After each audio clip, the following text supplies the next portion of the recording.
Hello everyone, and welcome back to Midnight's Last Breath Scary Stories. Tonight, we venture into the heart of a pristine, snow-covered wilderness, a place that promises peace and seclusion, but hides a chilling, ancient secret. This story, sent in by a listener named Elara, is a slow-burn atmospheric horror. It's about a cold that is more than just a temperature, a hunger that is patient, and a terror that can follow you home. This is the story of the Frost Feeder. My name is Elara, and I am a painter.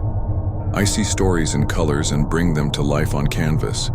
A year ago, my world was as bright and hopeful as my palette. My husband, Liam, and I were awaiting the birth of our first child. We decided to escape the noise and chaos of London in search of peace. We thought it would be perfect to spend a few months close to nature before the baby arrived, a place where I could find inspiration for my art, and we could spend time with each other. We found a dreamlike cottage in a remote, snowy region of Canada. It was a beautiful little house made of wood, nestled by a frozen lake and surrounded by a dense, ancient forest. When we arrived at the beginning of winter, the landscape was draped in a thick white blanket of snow, looking like something out of a fairy tale. It was our perfect sanctuary. But we didn't know that the sanctuary we had chosen was already the hunting ground of an ancient, hungry predator. The initial days were beautiful.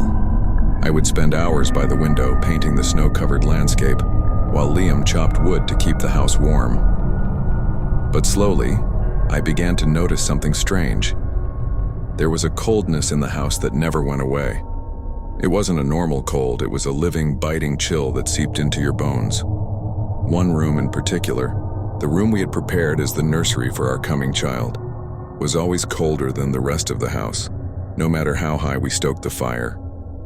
Liam, being a very logical and practical man, said it was common in old houses, probably a draft from somewhere. But I felt that the cold in that room wasn't natural. Then I started seeing the patterns. Every morning, when I went to the nursery window, frost would be etched onto the inside of the glass pane. At first, it looked beautiful, delicate, feather-like crystals forming intricate designs. I was so captivated by their beauty that I would sketch them in my drawing book.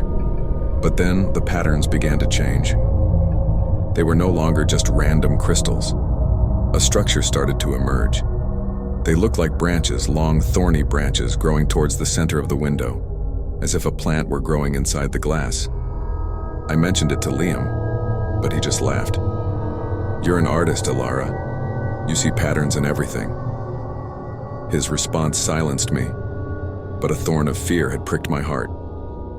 For the first time, I felt truly alone in that house. One day, we went to the nearby village for supplies an hour's drive away. At a shop, a very old woman, upon hearing we were staying at the old cottage by the lake, looked at me with a strange expression. She came close and whispered, "Child, beware the cold. The cold in this valley.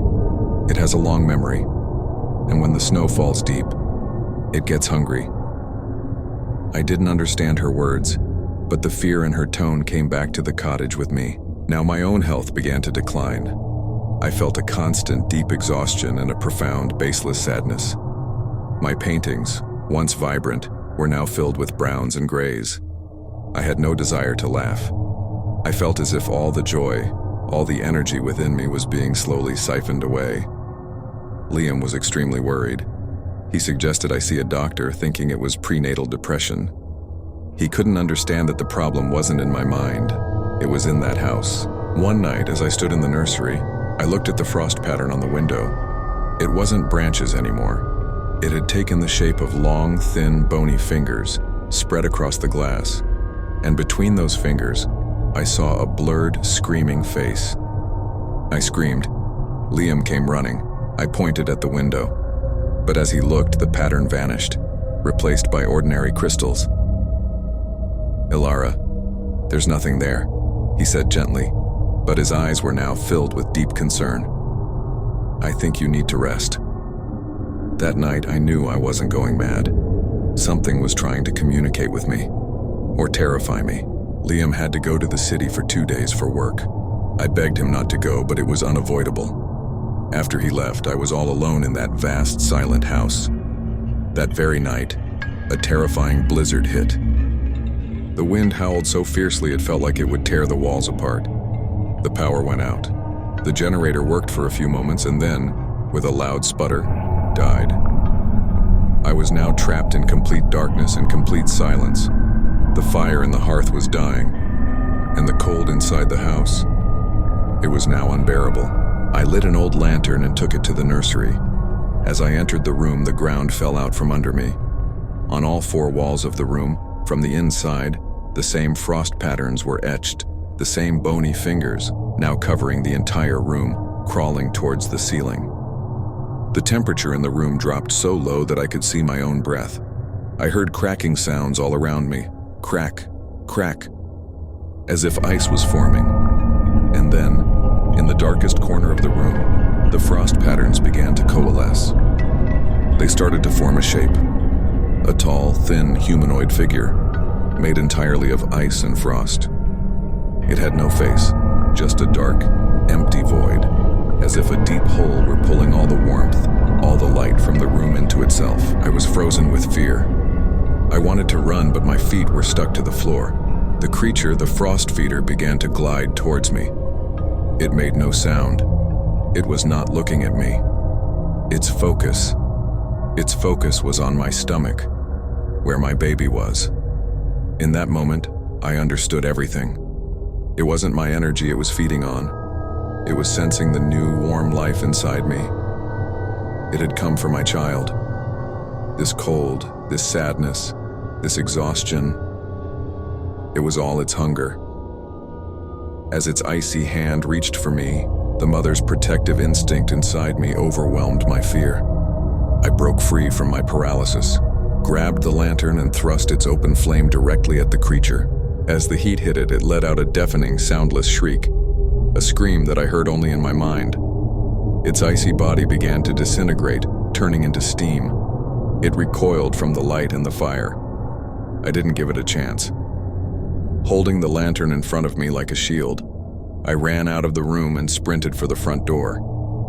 Behind me, I could hear the sound of an enraged, icy blizzard tearing through the house. I threw the door open and plunged into the blizzard outside. I just ran, without knowing where I was going. I don't know where or when I collapsed. I woke up in a hospital. Liam was by my side, his face white with worry. The doctors said I had severe hypothermia and that the pregnancy had likely caused hallucinations.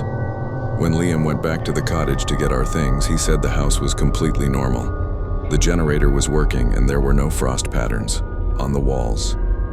He believed the doctors. But I knew what I had seen. We left that cottage immediately. We came back to London. A few months later, our daughter, Luna, was born. She was perfectly healthy and beautiful. I almost began to forget that terrifying night. I convinced myself that maybe it was all just a nightmare, the effect of the storm, the solitude, and the pregnancy.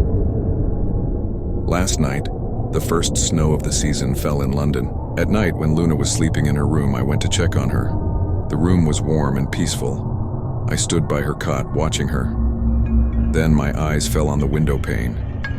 Due to the cold outside, frost was beginning to form on the inside of the glass. And the frost crystals, they were joining together, forming a familiar shape, a delicate, feather-like pattern that was slowly twisting into a long, bony finger.